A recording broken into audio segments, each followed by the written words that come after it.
तो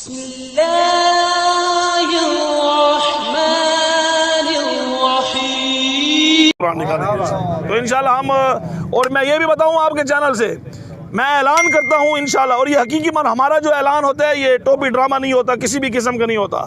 स्वीडन में जिस बंदे ने गुस्ताखी की है उस बंदे को अगर कोई शख्स कत्ल करेगा तो इंशाल्लाह मैं उसको 10 करोड़ रुपए का इनाम दूंगा।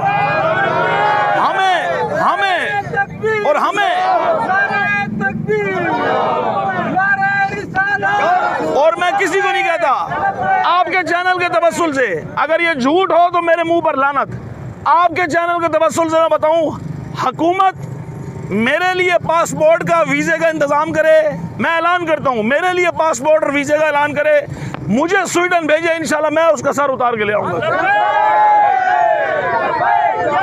और यह भी बताऊं, स्वीडन में भी अगर स्वीडन में कोई मौजूद मुसलमान हो या कोई काफिर हो, ईसाई हो, यहूदी हो, किसी भी मजहब से ताल्लुक रखता हो, अगर वो भी उसका सर उतारेगा तो मैं उसको भी 10 करोड़ दूंगा इंशाल्लाह।